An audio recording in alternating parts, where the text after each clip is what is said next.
Hello friends, welcome to my YouTube channel. और आज मैं आपके लिए लेकर आई हूँ मुंशी प्रेमचंद के द्वारा लिखी हुई कहानी शतरंज के खिलाड़ी। तो चलिए शुरू करते कहानी को। वाजिद अली शाह का समय था। लखनऊ विलासिता के रंग में डूबा हुआ था। छोटे बड़े, अमीर गरीब सभी विलासिता में डूबे हुए थे। कोई नृत्य और गान की मजलिस सजाता था तो कोई अफीम की पीने के मज़े लेता था। जीवन के प्रत्येक प्रत्येक विभाग में आमोद प्रमोद को प्राधान्य था। शासन विभाग में, साहित्य क्षेत्र में, सामाजिक व्यवस्था में, कला कौशल में, उद्योग धंधों में, आहार विहार में सर्वत्र विलासिता व्याप्त हो रही थी। कर्मचारी विषय वासना में, कविगण प्रेम और विरह के वर्णन में, कारीगर कला बत्तू और चिकन बनाने में, व्यवसायी सुर में, इत्र मिस्सी और उपटन का रोजगार करने में लिप्त था। सभी की आंखों में विलासिता का मद छाया हुआ था। संसार में क्या हो रहा है इसकी किसी को खबर ना थी। बटेर लड़ रहे थे, तीतरों की लड़ाई के लिए पाली बढ़ी जा रही थी। कहीं चौरस बिछी हुई है, पौ बारह का शोर मचा हुआ है, कहीं शतरंज का घोर संग्राम छिड़ा हुआ है। राजा से लेकर रंग तक इसी धुन में मस्त थे। यहाँ तक कि फकीरों को पैसे मिलते तो वे रोटियां ना लेकर अफीम खाते या मादक पीते। शतरंज, ताश, गंजीफा खेलने में बुद्धि तीव्र होती है, विचार शक्ति का विकास होता है, पेचीदा मसलों को सुलझाने की आदत पड़ती है। ये दलील जोर के साथ पेश की जाती थी।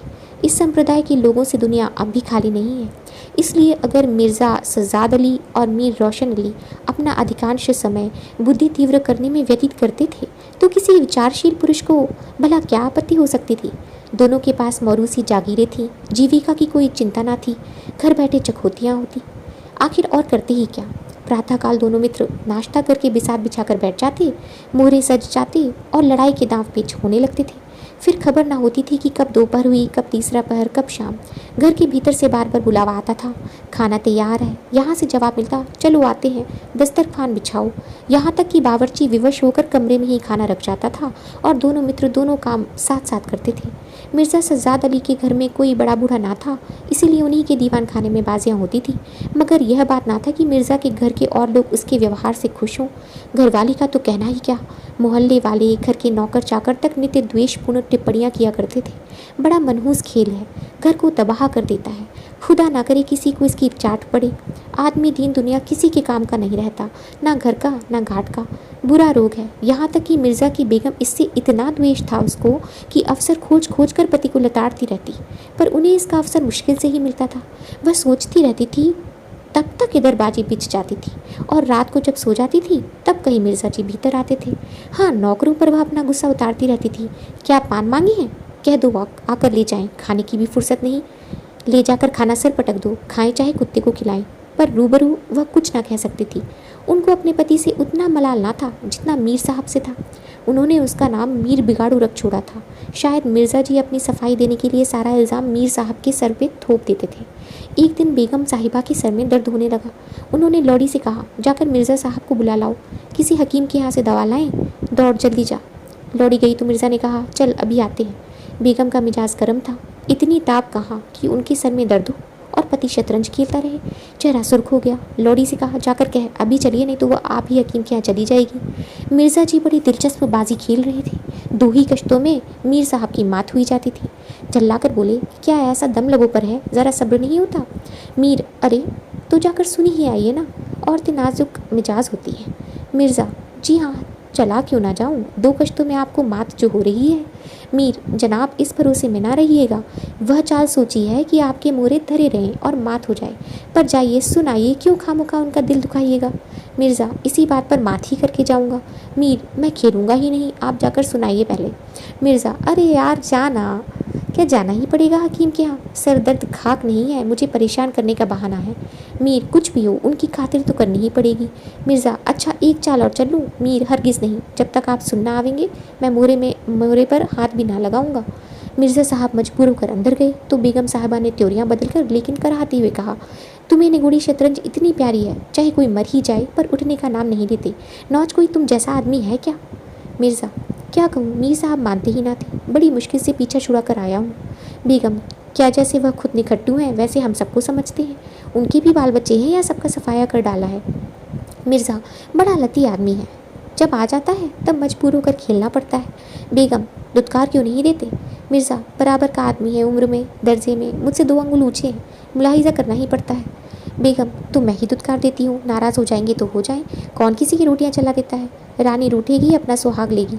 हिरिया बाहर से शतरंज उठा ला, मीर साहब से कहना मियाँ अब ना खेलेंगे, आप तशरीफ़ ले जाइए। मिर्ज़ा, हाँ हाँ, कहीं ऐसा गजब भी ना कर लेना। जलील करना चाहती हो क्या? ठहर हिरिया, कहाँ जाती है? बेगम, जाने क्यों नहीं देते, मेरे ही खून पिए जो उसे रोके। अच्छा, उसे रोका, मुझे तो रोको तब जानूं। यह कहकर बेगम साहिबा झल्लाई हुई दीवान खाने की तरफ चली गई। मिर्ज़ा बेचारे का रंग उड़ गया। बीवी की मिन्नतें करने लगे, खुदा के लिए, तुम्हें हजरत हुसैन की कसम, मेरी ही मैयत देखे जो उधर जाए। लेकिन बेगम ने एक ना मानी, दीवान खाने के द्वार तक चली गई, पर एकाएक पर पुरुष के सामने जाते हुए पाँव बंद गए। भीतर झाँका, संयोग से कमरा खाली था। मीर साहब ने 2 मोहरे इधर उधर कर दिए थे और अपनी सफाई बताने के लिए बाहर टहल रहे थे। फिर क्या था, बेगम ने अंदर पहुंचकर बाजी पलट दी। मोहरे कुछ तख्त के नीचे फेंक दिए, कुछ बाहर, और किवाड़ अंदर से बंद करके कुंडी लगा दी। मीर साहब दरवाजे पर तो थे ही, मोहरे बाहर फेंके जाते देख चूड़ियों की झनक भी कान में पड़ी। फिर दरवाज़ा बंद हुआ तो समझ गए बेगम बिगड़ गई, घर की राह ली। मिर्ज़ा ने कहा, तुमने गजब किया। बेगम, अब मीर साहब इधर आए तो खड़े खड़े निकलवा दूंगी। इतनी लौ खुदा से लगाते तो क्या गरीब हो जाते। आप तो शतरंज खेले और मैं यहाँ चूल्हे चक्की की फिक्र में सर खपाऊँ। बोलो, जाते हो हकीम के यहाँ कि अभी तामुल है? मिर्ज़ा घर से निकले तो हकीम के घर जाने के बदले मीर साहब के घर पहुँचे और सारा वृत्तांत कहा। मीर साहब बोले, मैंने तो जब मोहरे बाहर आते देखे तभी ताड़ गया, फ़ौरन भागा। बड़ी गुस्सेवर मालूम होती है, मगर आपने उन्हें यूँ सर पर चढ़ा रखा है, यह मुनासिब नहीं। उन्हें इससे क्या मतलब कि आप बाहर क्या करते हो? घर का इंतज़ाम करना उनका काम है, दूसरी बातों से उन्हें क्या सरोकार। मिर्ज़ा, खैर यह तो बताइए अब कहाँ जमाव होगा? मीर, इसका क्या गम, इतना बड़ा घर पड़ा हुआ है, बस यही जमे। मिर्ज़ा, लेकिन बेगम साहब को कैसे मनाऊंगा? जब घर पर बैठा रहता था तब तो वह इतना बिगड़ती थी, यहाँ बैठक होगी तो शायद जिंदा ना छोड़ेगी। मीर, अजीब बकने भी दीजिए, 2-4 रोज़ में आप ही ठीक हो जाएंगी। हाँ, आप इतना कर कीजिए कि आज से ज़रा तन जाइए। मीर साहब की बेग किसी अज्ञात कारण से उनका घर से दूर रहना ही उपयुक्त समझती थी, इसीलिए वो उनके शतरंज प्रेम की कभी आलोचना ना करती, बल्कि कभी कभी मीर साहब को देर हो जाती तो याद दिला देती थी। इन कारणों से मीर साहब को भ्रम हो गया था कि मेरी स्त्री अत्यंत विनयशील और गंभीर है। लेकिन जब दीवान खाने में विसात बिछने लगी और मीर साहब दिन भर घर में रहने लगे तो उन्हें बड़ा कष्ट होने लगा। उनकी स्वाधीनता में बाधा पड़ गई, दिन भर दरवाजे पर झांकने को तरस जाती, उधर नौकरों में कानाफूसी होने लगी। अब तक दिन भर पड़े पड़े मक्खियाँ मारा करते थे, घर में चाहे कोई आवे चाहे कोई जाए, इससे कुछ मतलब ना था। 8 पहर की धौंस हो गई, कभी पान लाने का हुक्म होता, कभी मिठाई लाने का, और हुक्का तो किसी प्रेमी के हृदय की भांति नित्य जलता ही रहता था। वे बेगम साहब से जा कर कहते, हुजूर, मियाँ की शतरंज तो हमारी जी का जंजाल हो गई, दिन भर दौड़ते दौड़ते पैरों में छाले पड़ गए। यह भी कोई खेल है कि सुबह को बैठे तो शाम ही कर दी? घड़ी आध घड़ी दिल बहलाव के लिए खेल लेना बहुत है। खैर, हमें तो कोई शिकायत नहीं, हुजूर के गुलाम हैं, जो हुक्म होगा बजा ही लावेंगे। मगर यह खेल मनहूस है, इसका खेलने वाला कभी पनपता नहीं, घर पर कोई ना कोई आफत जरूर लाता है। यहाँ तक कि एक के पीछे मोहल्ले के मोहल्ले तबाह होते जाते देखे गए हैं। सारे मोहल्ले में यही चर्चा होती रहती है, हुजूर का नमक खाते हैं, अपने आका की बुराई सुन सुनकर रंज होता है, मगर क्या करें। इस पर बेगम साहिबा कहती, मैं तो खुद इसको पसंद नहीं करती, पर वह किसी की सुनते ही नहीं, क्या किया जाए। मोहल्ले में भी 2-4 पुराने ज़माने के लोग थे, वे आपस में भांति भांति के अमंगल की कल्पनाएं करने लगे। अब खैरियत नहीं है, जब हमारे रईसों का ये हाल है तो मुल्क का खुदा ही हाफिज, यह बादशाह शतरंज के हाथों दबा होगी। आसार बुरे हैं, राज्य में हाहाकार मचा हुआ था, प्रजा दिन दहाड़े लूटी जाती थी, कोई फरियाद सुनने वाला ना था। देहातों की सारी दौलत लखनऊ में खींची चली जाती थी और वह वैश्याओं में, भाड़ों में और विलासिता के अन्य अंगों की पूर्ति में उड़ जाती थी। अंग्रेजी कंपनी का ऋण दिन दिन बढ़ता जाता था, कमली दिन दिन भीग कर भारी होती जाती थी। देश में सुव्यवस्था न होने के कारण वार्षिक कर भी ना वसूल होता था। रेजिडेंट बार बार चेतावनी देता था, पर यहाँ लोग विलासिता के नशे में चूर थे, किसी के कान में जूं न रेखती थी। खैर, मीर साहब के दीवान खाने में शतरंज होते महीने गुजर गए, नए नए नक्शे हल किए जाते, नए नए बनाए जाते, नित नई व्यूह रचना होती, कभी कभी खेलते खेलते भीड़ हो जाती, तू मैं तक नौबत आ जाती, पर शीघ्र ही दोनों में मेल हो जाता। कभी कभी ऐसा भी होता कि बाजी उठा दी जाती, मिर्जा जी रूठ कर अपने घर में जा बैठते, पर रात भर की निद्रा के साथ सारा मनोमालिन्य शांत हो जाता था। प्रातःकाल दोनों मित्र दीवान खाने में आ पहुंचते थे। एक दिन दोनों मित्र बैठे शतरंज की दलदल में गोते लगा रहे थे कि इतने में घोड़े पर सवार एक बादशाही फौज का अफसर मीर साहब का नाम पूछता हुआ आ पहुंचा। मीर साहब के होश उड़ गए, यह क्या बला सिर पर आई, यह तलबी किसके लिए आई है। अब खैरियत नहीं नजर आती। घर के दरवाजे बंद कर लिए, नौकर से बोले कह दो घर में नहीं है। सवार घर में नहीं तो कहाँ है। नौकर, यह मैं नहीं जानता, क्या काम है। सवार, काम तुझे क्या बतलाऊं, हुजूर से तलबी है, शायद फौज के लिए कुछ सिपाही मांगे गए हैं। जागीरदार है कि दिल लगी, मोर्चे पर जाना पड़ेगा तो आटे दाल का भाव मालूम हो जाएगा। नौकर, अच्छा तो जाइए, कह दिया जाएगा। सवार, कहने की बात नहीं, कल मैं खुद आऊँगा, साथ ले जाने का हुक्म हुआ है। सवार चला गया। मीर साहब की आत्मा काँप उठी। मिर्जा जी से बोले, कहिए जनाब अब क्या होगा। मिर्ज़ा, बड़ी मुसीबत पे है, कहीं मेरी भी तलबी ना हो। मीर, कमबख्त कल आने को कह गया है। मिर्ज़ा, आफत है और क्या, कहीं मोर्चे पर जाना पड़ा तो बेमौत मरे। मीर, बस यही एक तदबीर है कि घर पर मिले ही नहीं, कल से गोमती पर कहीं वीराने में नक्शा जमे, वहाँ किसे खबर होगी, हजरत आकर लौट जाएंगी। मिर्ज़ा, वल्लाह आपको खूब सूझी, इसके सिवा और कोई तदबीर नहीं है। इधर मीर साहब की बेगम उस सवार से कह रही थी, तुमने खूब रता बताई। उसने जवाब दिया, ऐसी गावड़ियों को तो चुटकियों पर नचाता हूँ, इनकी सारी अकल और हिम्मत तो शतरंज चल ली, अब भूल कर भी करना रहेंगी। दूसरे दिन से दोनों मित्र मुंह अंधेरे घर से निकल खड़े होते। बगल में एक छोटी सी दरी दबाई, डब्बे में गिलोड़ियाँ भरे, गोमती पार कर एक पुरानी वीरान मस्जिद में चले जाते, जिसे शायद नवाब आसफ उद्दौला ने बनवाया था। रास्ते में तंबाकू, चिलम और मदरियाँ ले लेते और मस्जिद में पहुँच दरी बिछा हुक्का भर शतरंज खेलने में बैठ जाते थे। फिर उन्हें दीन दुनिया की फिक्र न रहती थी। किस्त, शह आदि दो एक शब्दों के सिवा मुंह से कोई और वाक्य निकलता ही नहीं था। कोई योगी भी समाधि में इतना एकाग्र न होता। दोपहर को जब भूख मालूम होती तो दोनों मित्र किसी नानबाई की दुकान पर जाकर खाना खा आते और एक चिलम हुक्का पीकर फिर संग्राम क्षेत्र में डट जाते। कभी कभी तो उन्हें भोजन का भी ख्याल न रहता था। इधर देश की राजनीतिक दशा भयंकर हलचल मच रही हुई थी। लोग बाल बच्चों को ले लेकर देहातों में भाग रहे थे, पर हमारे दोनों खिलाड़ियों को इसकी जरा भी फिक्र ना थी। वे घर से आते तो गलियों से होकर। डर था कि कहीं किसी बादशाही मुलाजिम की निगाह ना पड़ जाए, नहीं तो बेकार में पकड़े जाएं। हजारों रुपए सालाना की जागीर मुफ्त में ही हजम करना चाहते थे। एक दिन दोनों मित्र मस्जिद के खंडहर में बैठे हुए शतरंज खेल रहे थे।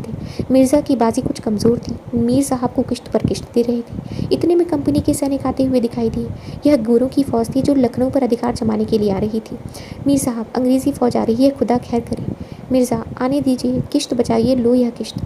मीर, तोर खाना भी है, कोई 5,000 आदमी होंगे, कैसे जवान है, लाल बंदरों से मुंह है, सूरत देखकर खौफ मालूम होता है। मिर्ज़ा, जनाब हीले ना कीजिए, यह चकमे किसी और को दीजिएगा, यह किश्त। मीर, आप भी अजीब आदमी हैं, यहाँ तो शहर पर आफत आई हुई है और आपको कष्ट की सूझी है। कुछ खबर है कि शहर गिर गया है तो घर कैसे चलेंगे?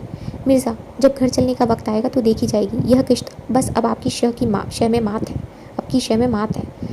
फौज निकल गई। 10 बजे का समय था। फिर बाजी बिछ गई। मिर्ज़ा बोले, आज खाने की कैसे ठहरेगा? मीर, अजी आज तो रोज़ा है, क्या आपको भूख ज़्यादा मालूम होती है? मिर्ज़ा, जी नहीं, शहर में जाने क्या हो रहा है? मीर, शहर में कुछ ना कुछ हो ही रहा होगा, लोग खाना खाकर आराम से सो रहे होंगे, कुछ भी नहीं हो रहा। हुजूर नवाब साहब भी ऐश कहाँ में होंगे। दोनों सज्जन फिर जो खेलने बैठे तो 3 बज गए।